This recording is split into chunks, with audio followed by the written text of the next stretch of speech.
Injuries are a part of sport.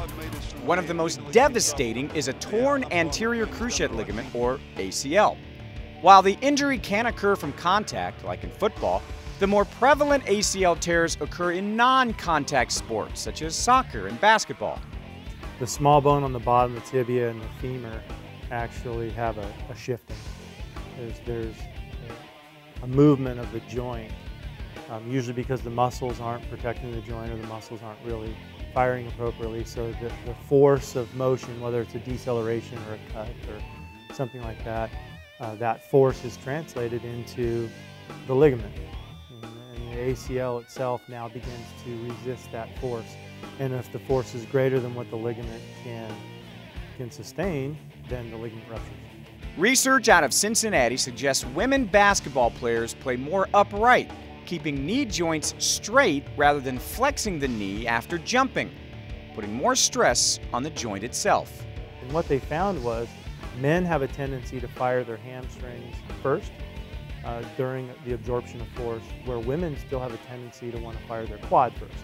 And so where that plays a part in force is when the quad fires, it pulls on the ACL.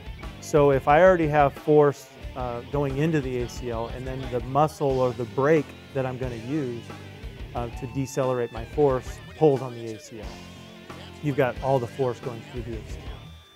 If the force is going through the ACL and the hamstring kicks in, that actually helps to de-stress the ACL and helps to protect it. So some of the training that we do, even in our office here, is trying to teach women and all athletes how to be more glute dominant, maybe a little bit more hip dominant, which then translates into being more hamstring dominant.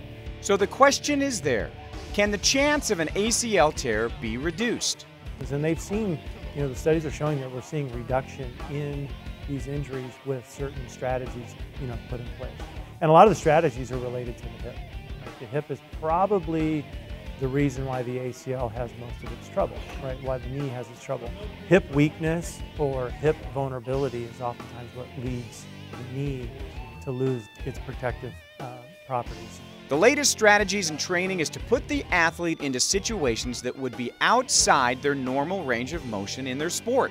If an athlete is put into different physical situations, muscle memory can be stimulated to help avoid injury.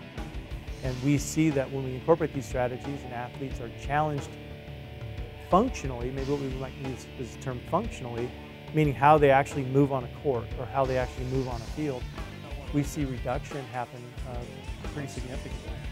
If athletes have been trained to be in very specific positions when they're in a safe environment, the neurologic system, the joint and muscular system, if they've been there before, and they don't have to be there often, but if they've been there before, there's maybe a less likelihood of a chance that the joints and the nervous system is going to say, uh-oh, and then we have an injury. So we tend to try to put our athletes in a wide variety of, we try to stimulate them in a wide variety of activities so that they feel like they have been there before.